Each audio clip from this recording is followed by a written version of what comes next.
கொஞ்சம் கூட மனசாட்சி இல்லாம இவ்ளோ பேரு பச்சையா சமைக்காம அப்படியே சாப்பிட சொல்லிருக்காங்க. முடியல எவ்வளவு கஷ்டம் தெரியுமா?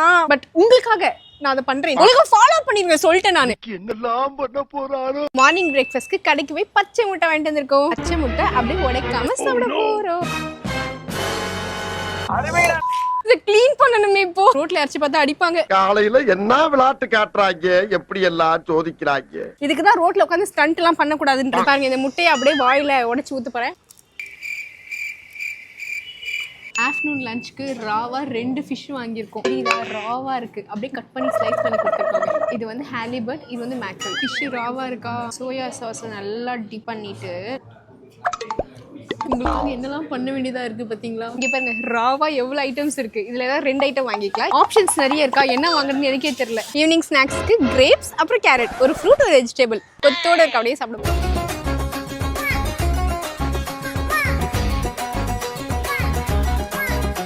நைட் டின்னருக்கு காலையில ரொம்ப கஷ்டப்பட்டு சாப்பிட்டோமா, நைட் டின்னருக்கு வயிறு வந்து கொஞ்சம் பண்ணலாம்னு எல்லாம் ரா ஃபுட் தானே கணக்குல வரும். அப்போ சில்லுன்னு போல தெரியுது. வழுக்க இது என்னோட ஃபேவரட் பார்ட்.